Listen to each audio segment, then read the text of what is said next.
In the fall of 1929, New York City throbbed with the confidence of a nation convinced of its own invincibility.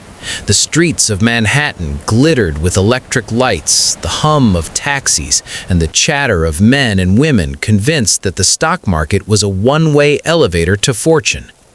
Brokers in bowler hats waved frantically, phones ringing off the hook, ticker tapes spilling endless numbers across the floors of the New York Stock Exchange.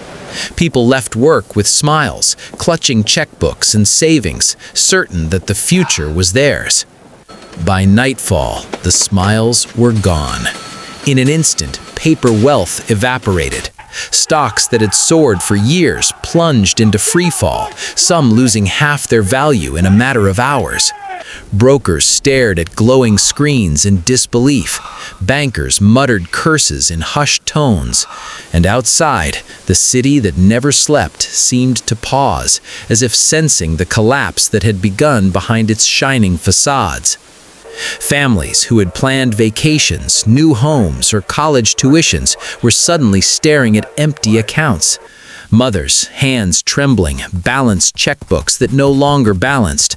Fathers who had invested in the sure thing now walked the streets in a daze, unsure how to explain to their children that their world had changed in a single afternoon.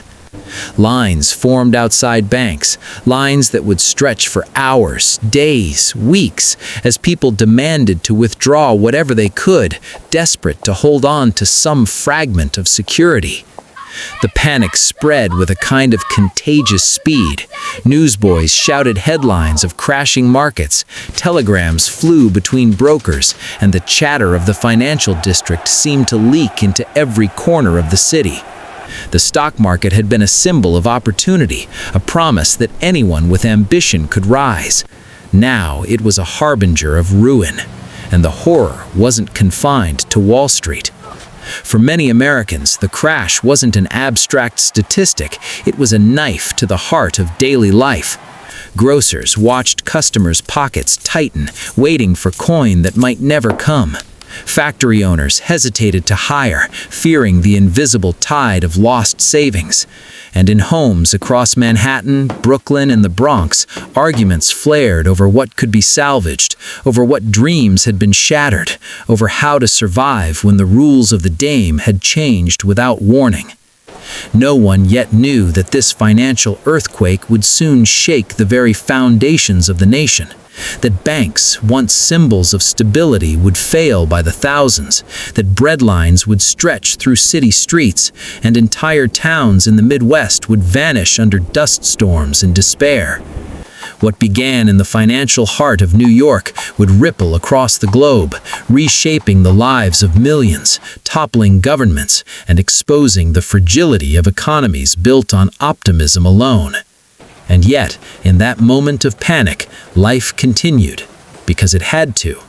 Streetcars clanged down avenues, taxis darted between halted pedestrians, and neon signs flickered over shop windows. The city moved even as the ground beneath it gave way. Somewhere in Manhattan, a young man watched his father clutch a canceled check. A mother wiped tears from her child's cheek. A broker slammed a ledger shut, whispering a silent prayer for another day, another chance. The Great Depression was coming, though no one could yet see its full reach. It would not only strip away wealth, it would strip away certainty, leaving millions to stare into a future defined by scarcity, fear, and relentless uncertainty. And in the roar of that first crash, the world was about to learn a lesson it would not soon forget. Before everything fell apart, America believed it had finally cracked the code of prosperity. The 1920s roared with confidence. Jazz poured out of nightclubs and radios.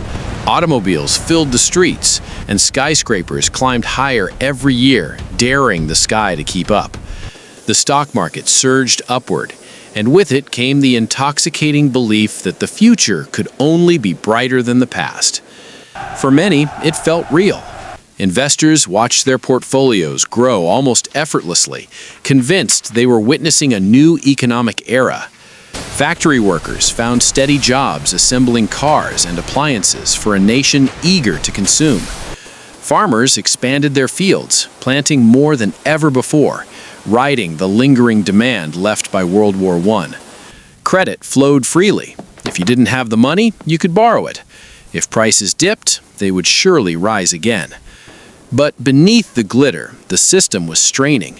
Factories produced more goods than people could afford to buy. Farmers harvested bumper crops only to see prices collapse. Wealth pooled at the top, while millions lived paycheck to paycheck, one missed payment away from disaster. Speculation replaced caution, and optimism drowned out warning signs.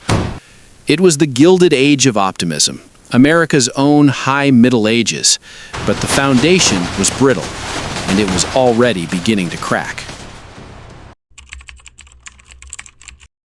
The illusion shattered in late October 1929. On Thursday, October 24, Black Thursday, panic seeped into Wall Street. Stock prices wavered, then slipped.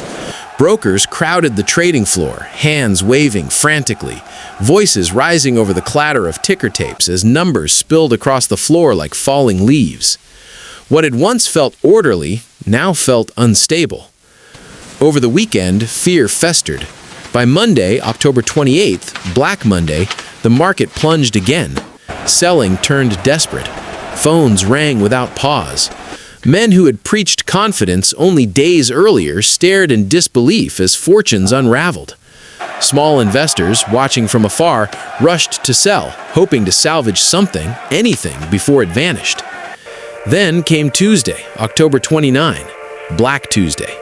The dam broke. Millions of shares flooded the market as prices collapsed in free fall. Brokers slumped in exhaustion. Families gathered around radios, listening as their life savings disappeared in real time. Years of careful planning dissolved in hours. The crash exposed the rot beneath the boom. Stocks had been bought on margin, borrowed money stacked on borrowed hope. Speculation had inflated values far beyond reality. When confidence cracked, the system had nothing solid to fall back on. And the shockwaves would not remain confined to Wall Street. The crash was only the beginning. In its wake came a slow, relentless unraveling of everyday life. Banks failed by the thousands, their doors locked overnight, savings trapped behind shuttered windows. Businesses collapsed as credit vanished, layoffs swept through factories and offices alike, and those who kept their jobs often saw wages slashed to a fraction of what they once earned. Security disappeared almost overnight. For farmers, the depression was merciless. Crop prices collapsed, debts mounted, and land that had been worked for generations slipped away to foreclosure. In the cities, former clerks, laborers, and veterans stood shoulder to shoulder in soup kitchen lines, hats pulled low against the cold. Children went to school hungry or stopped going altogether. Pride was swallowed daily in exchange for a bowl of stew or a piece of bread. The landscape itself bore witness to the collapse.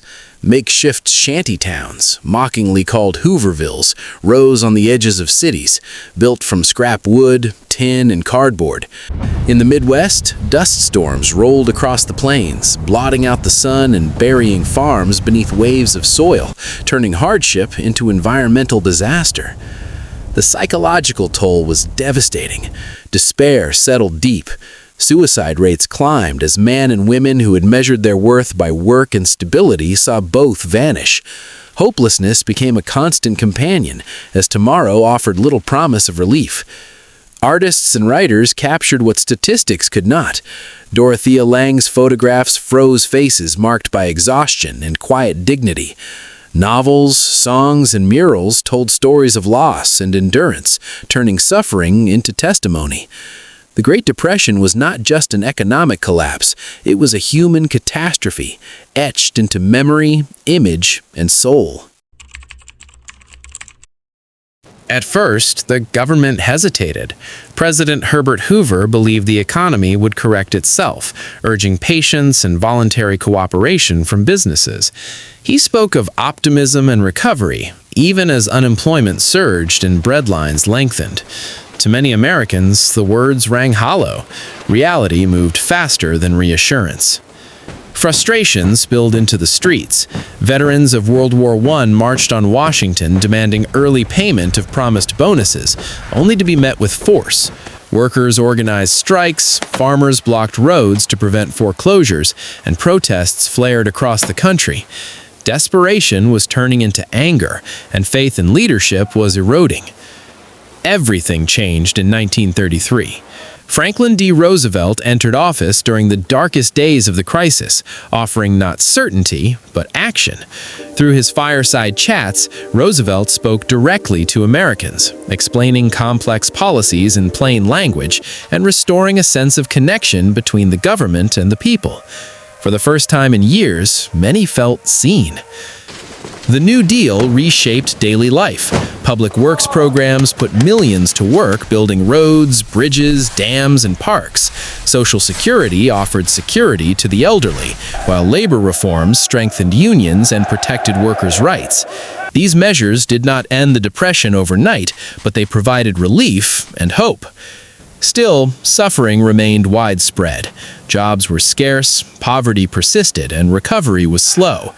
The New Deal walked a fine line between emergency aid and long-term reform. Yet for ordinary Americans, it marked a turning point, the moment the government acknowledged responsibility for collective survival and dared to rebuild trust in the future.